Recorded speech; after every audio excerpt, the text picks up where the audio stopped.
Subscribe करिए rising Uttar Pradesh को और दबाइए इस बेल आइकन को ताकि आप पाए यूपी की न्यूज अपने मोबाइल पर सबसे पहले।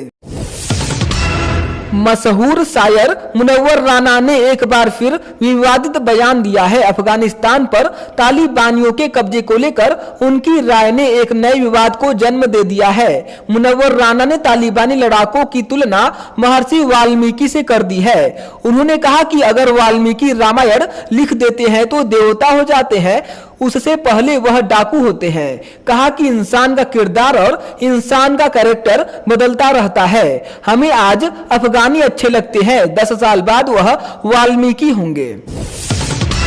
बाराबंकी जिले में लखनऊ रेलखंड पर रेलवे द्वारा क्रॉसिंग बंद करने की शिकायत पर मौके पर पहुंचे सांसद उपेंद्र रावत को उनके घर में ही ग्रामीणों ने बंधक बना लिया। राष्ट्रपति के दौरे से पहले सुरक्षा के मद्देनजर रेलवे विभाग क्रॉसिंग पर दीवार उठाना चाहता है। रेलवे क्रॉसिंग पर दीवार बनने से ग्रामीणों ने घरों में कैद होने का आरोप लगाकर सांसद आवास पर रेलवे विभाग के खिलाफ नारेबाजी से असहज होकर सांसद ने मौके पर पहुंचकर आश्वासन दिया। 28 अगस्त को राष्ट्रपति Ramnath Kovind luxury presidential train से गोरखपुर जाने का कार्यक्रम तय है। जम्मू कश्मीर में चंदौली के जवान हरिद्वार यादव की मौत हो गई। उनके घर खबर मिलते ही कोहराम मच गया। लोगों की भीड़ उनके घर जुट गई। परिवार वालों को बताया गया कि कश्मीर के राजौरी में मुठभेड़ के दौरान हरिद्वार शहीद हो गए हैं। हालांकि शाम में पता चला कि वह राजौरी में तैनात नहीं थे। उनकी तैनाती हिमाचल प्रदेश के कांगड़ा में थी। वहां किन परिस्थितियों में मौत हुई, इसकी जानकारी परिवार वाले सही नहीं दे पा रहे हैं।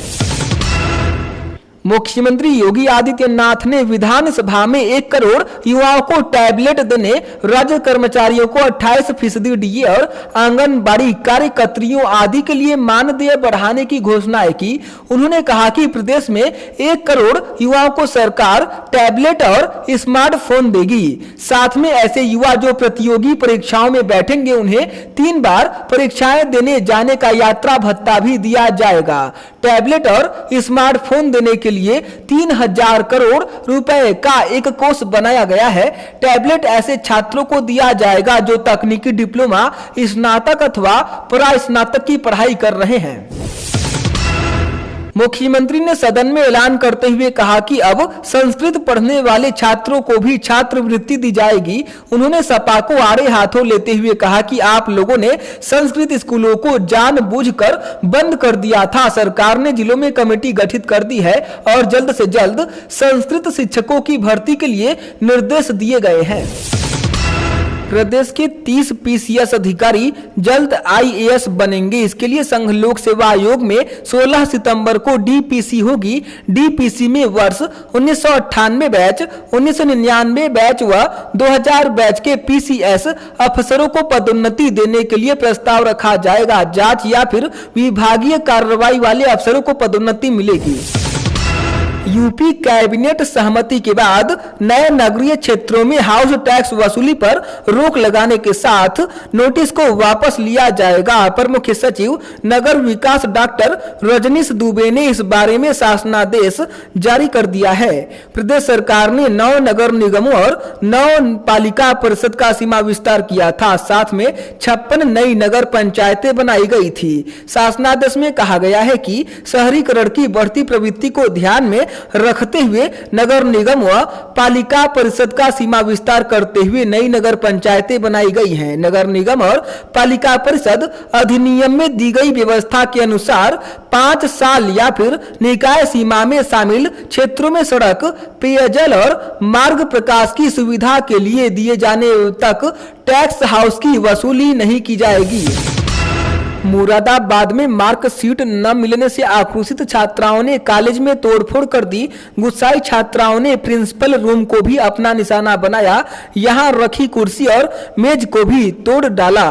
कॉलेज में तोड़फोड़ के चलते एक शिक्षिका भी घायल हुई। इसकी खबर पुलिस को दी गई। तोड़फोड़ की सूचना पर भारी मात्रा में पुलिस मौके पर पहुंची और आक्रोशित छात्राओं को किसी तरह शांत कराया। हालांकि इससे पहले नाराज छात्राएं एडीएम सिटी आलोक वर्मा से मिलने पहुंची थी।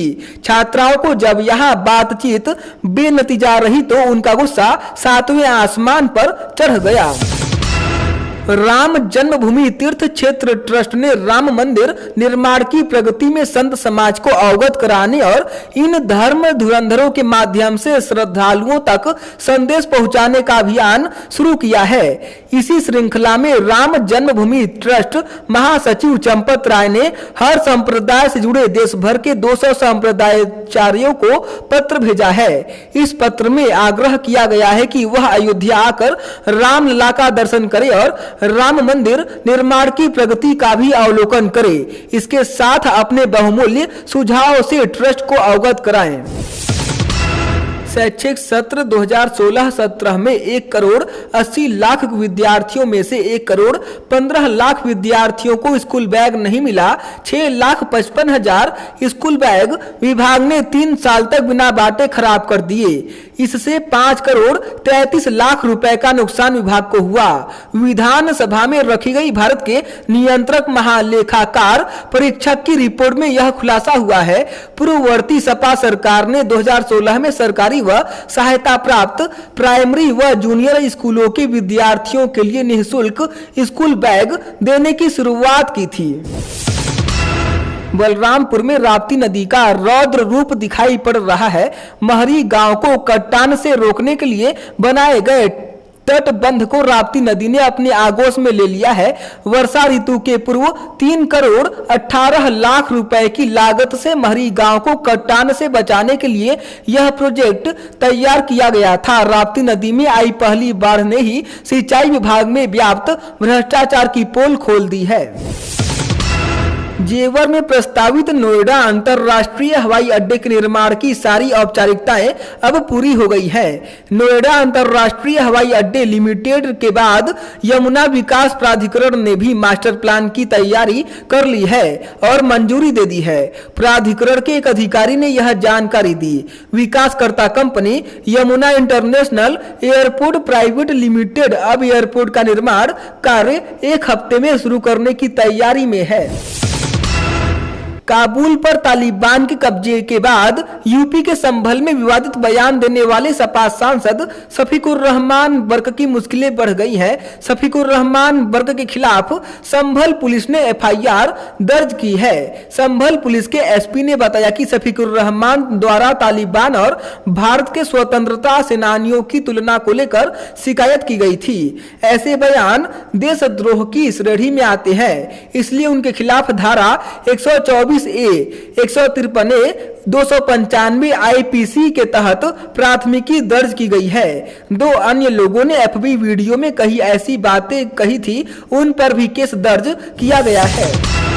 मथुरा जिले में मानवता को शर्मसार करने का मामला सामने आया है। यहां बरसाना क्षेत्र के गांव डभाला में 8 घंटे तक वाल्मीकि समाज की युवती के शव को लेकर परिजन भटकते रहे।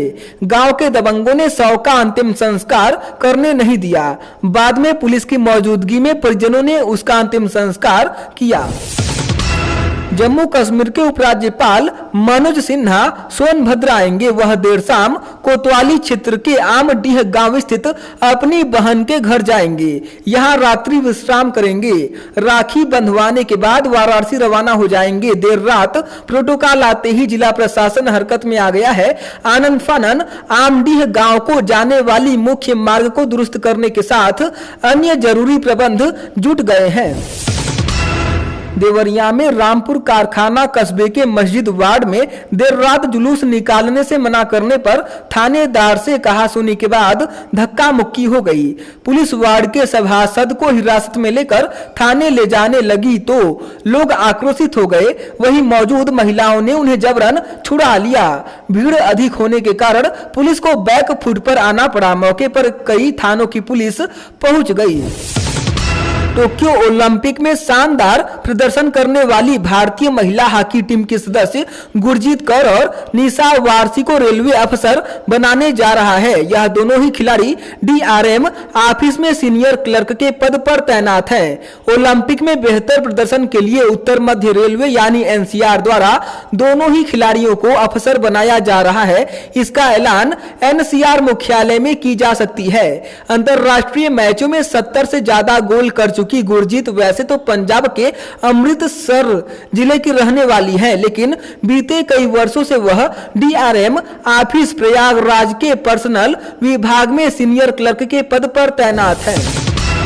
उत्तर प्रदेश लोक सेवा आयोग ने स्टाफ नर्स सिस्टर ग्रेड 2 पुरुष व महिला परीक्षा 2021 में आवेदन की तिथि 3 सितंबर तक बढ़ा दी है। अभ्यर्थी अब ऑनलाइन परीक्षा शुल्क 31 अगस्त तक और ऑनलाइन आवेदन 3 सितंबर तक कर सकते हैं। इससे पहले आयोग की ओर से ऑनलाइन आवेदन की अंतिम तिथि 16 अगस्त निर्धारित की गई थी।